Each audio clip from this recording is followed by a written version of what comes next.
जरा इस दृश्य के बारे में सोचिए। दुनिया की सबसे बड़ी शांति की मशीनरी, एक ऐसा मुख्यालय जहां बैठकर 193 देशों का भविष्य तय किया जाता है। आखिर इस विशाल मशीनरी को बनाने की जरूरत ही क्यों पड़ी? बहुत ही बुनियादी सवाल है। हाँ, क्योंकि इस दस्तावेज की दूसरी स्लाइड में एक बहुत ही अजीब वाक्यांश का इस्तेमाल किया गया है। 1920 में बने लीग ऑफ नेशंस को बिना हथियारों की पुलिस कहा गया है। मतलब ये कैसा संगठन था जिसे पुलिस तो कहा गया लेकिन हथियार ही नहीं दिए गए। देखिए, ये इतिहास की सबसे बड़ी कूटनीतिक विफलता का वर्णन है। प्रथम विश्व युद्ध के बाद दुनिया को लगा था कि चलो अब शांति आ जाएगी। 10 जनवरी 1920 को लीग ऑफ नेशंस की स्थापना इसी उम्मीद के साथ की गई थी कि अब सब ठीक रहेगा। हाँ, इसका काम शांति बनाए रखना था। लेकिन समस्या ये थी कि इसके पास कोई कानूनी या सैन्य ताकत थी ही नहीं। ये सिर्फ एक ऐसा मंच था जहां देश आकर बात कर सकते थे। तो ये तो ऐसा हुआ जैसे चौराहे पर खड़ा एक ऐसा सिपाही जिसके पास सीटी तो है लेकिन कोई उसे गंभीरता से नहीं ले रहा है। एकदम सटीक एनोलॉजी। और जब 1930 के दशक में तानाशाही ताकतें सिर उठाने लगीं, आक्रामकता बढ़ने लगी, तो ये पुलिस उन्हें रोकने में पूरी तरह विफल रही। क्योंकि वो सिर्फ सीटी बजा सकते थे। बिल्कुल। लीग ऑफ नेशंस सिर्फ निंदा कर सकता था, कोई ठोस कार्रवाई नहीं। और इसका नतीजा दुनिया ने 1939 से 1945 के बीच द्वितीय विश्व युद्ध की भयानक तबाही के रूप में देखा। बाप रे। लाखों लोग मारे गए और इसी राख और मलबे से यह एहसास हुआ कि दुनिया को एक नई मशीनरी की जरूरत है। एक ऐसा अपग्रेडेड सिस्टम जिसके पास ना सिर्फ फैसला लेने का अधिकार हो बल्कि उन फैसलों को लागू करवाने की असली ताकत भी हो। और इस तरह 1945 में संयुक्त राष्ट्र का जन्म हुआ। जी हाँ। अच्छा, दस्तावेज की तीसरी स्लाइड में इस नई मशीन का एक प्रॉपर आइडेंटिटी कार्ड भी दिया गया है। इसकी स्थापना 24 अक्टूबर 1945 को सैन फ्रांसिस्को में हुई थी। और इसका नाम यूनाइटेड नेशंस तत्कालीन अमेरिकी राष्ट्रपति फ्रैंकलिन डी रूजवेल्ट ने रखा था। इसका झंडा भी बहुत ही प्रतीकात्मक है। हल्का नीला बैकग्राउंड, सफेद रंग में दुनिया का नक्शा और उसे घेरे हुए शांति की प्रतीक जैतून यानी ऑलिव की पत्तियां, जो शांति को दर्शाती हैं। बिल्कुल। लेकिन यहाँ पीडीएफ में एक बहुत ही दिलचस्प आंकड़ा है जिस पे मैं आपका ध्यान खींचना चाहूंगी। बताइए। आज इसमें 193 देश हैं, जिनमें सबसे नया सदस्य 2011 में दक्षिण सूडान बना। लेकिन 1945 में जब इस पर हस्ताक्षर हुए तो वहाँ 50 देश मौजूद थे। हाँ, 50 देश। फिर भी इसके संस्थापक सदस्यों की सही संख्या 51 मानी जाती है। ये गणित कैसे काम करता है? 50 लोग थे तो 51 कैसे हो गए? ये कूटनीतिक इतिहास का एक बहुत ही रोचक पन्ना है। हुआ क्या था कि सैन फ्रांसिस्को सम्मेलन में पोलैंड की सरकार उस समय उपस्थित नहीं हो सकी थी। अच्छा, क्यों? क्योंकि वहां कुछ भारी राजनीतिक उथल-पुथल चल रही थी। लेकिन बाकी देशों ने पोलैंड के पिछले योगदान को देखते हुए चार्टर पर हस्ताक्षर करने के लिए उसके नाम की जगह खाली छोड़ दी थी। अरे वाह, मतलब एक रिजर्व सीट। बिल्कुल। बाद में जब पोलैंड में स्थिति थोड़ी स्थिर हुई तो उसने उस खाली जगह पर अपने हस्ताक्षर किए। इसलिए तकनीकी और ऐतिहासिक रूप से 51 संस्थापक सदस्य माने जाते हैं, 50 नहीं। क्या बात है। तो मशीन बन गई, उसका पता भी तय हो गया। लेकिन ये मशीन काम कैसे करती है?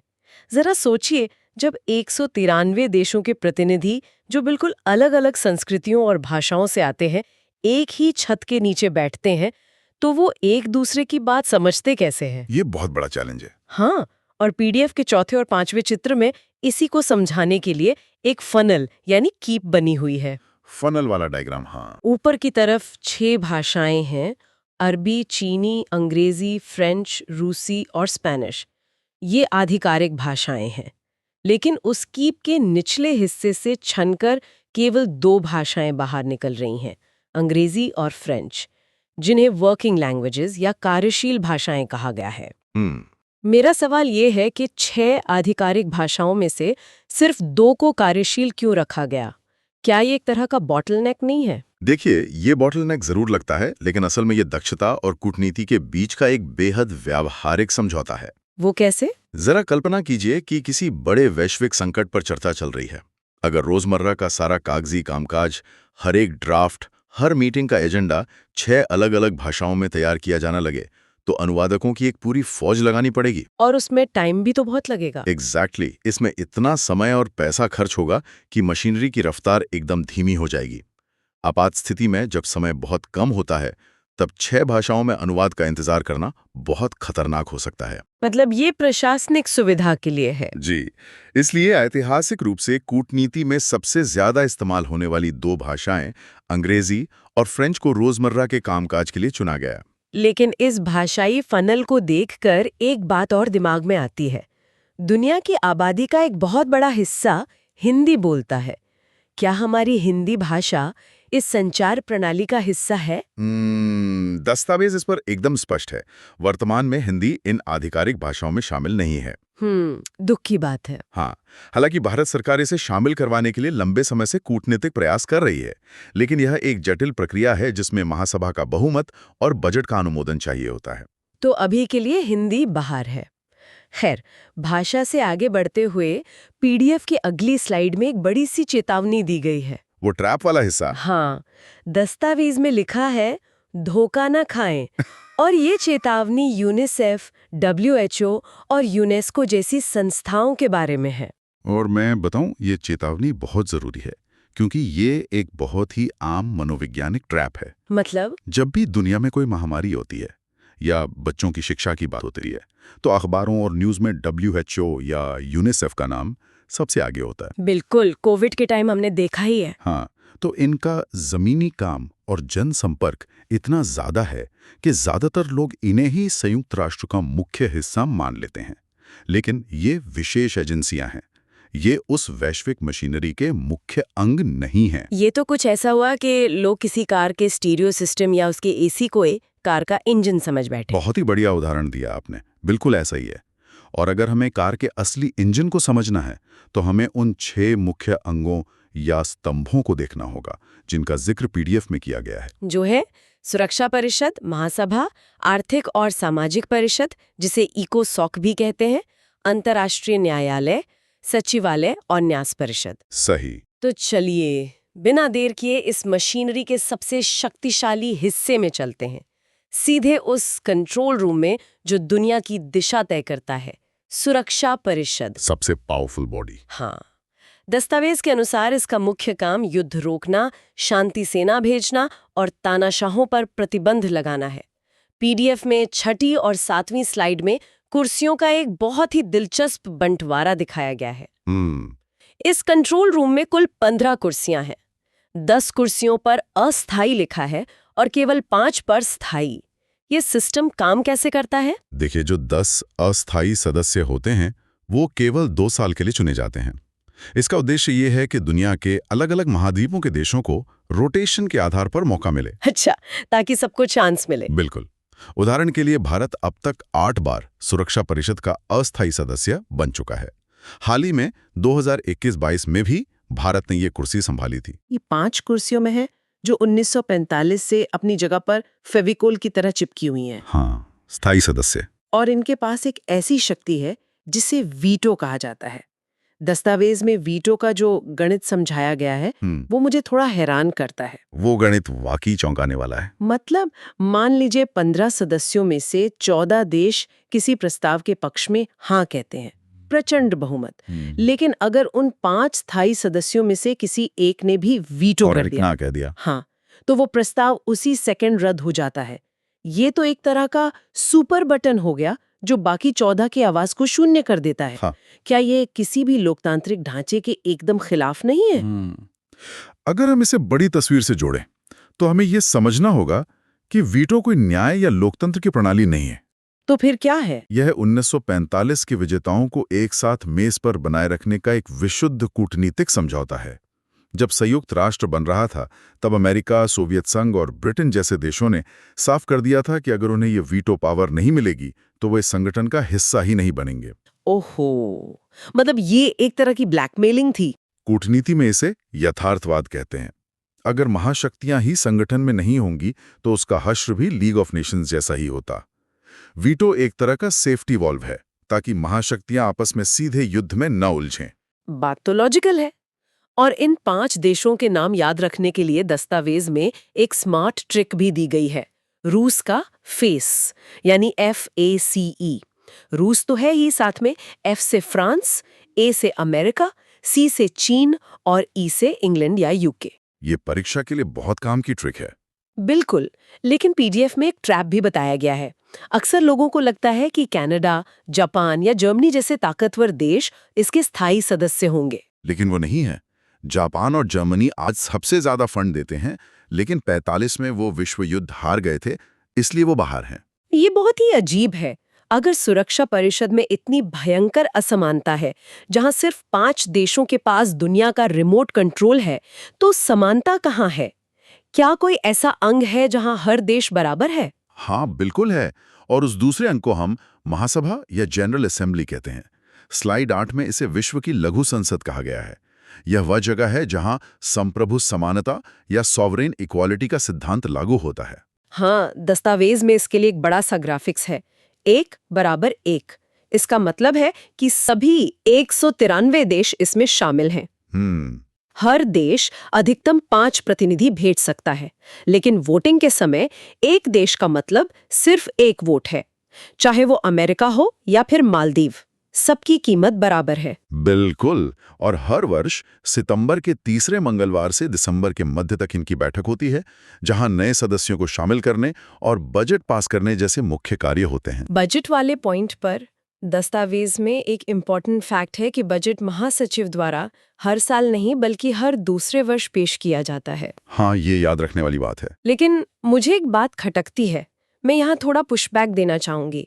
सिद्धांत रूप में एक देश बराबर एक वोट सुनने में बहुत अच्छा लगता है, लेकिन क्या असल राजनीति में एक महाशक्ति वाकई किसी छोटे द्वीप देश के वोट के बराबर प्रभाव रखती है? देखिए, आपकी बात में दम है। जमीनी हकीकत में आर्थिक और सैन्य दबाव काम करते हैं, और यही कारण है कि महासभा के फैसले सुरक्षा परिषद की तरह कानूनी रूप से बाध्यकारी नहीं होते। तो फिर इसका फायदा क्या है? इसका असली महत्व कानूनी बाध्यता से अधिक वैश्विक जनमत के दबाव में है।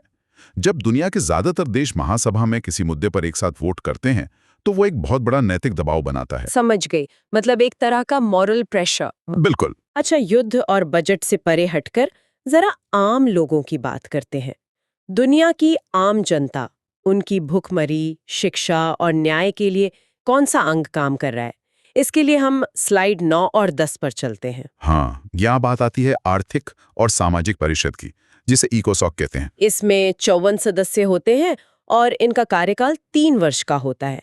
बैठकों के बारे में पीडीएस बताता है कि ये अप्रैल में न्यूयॉर्क में और जुलाई में जिनेवा में होती हैं। और इसके काम को 3 मुख्य स्तंभों में बांटा गया है। पहला है बुनियादी जरूरतें, जैसे गरीबी, भुखमरी और स्वास्थ्य।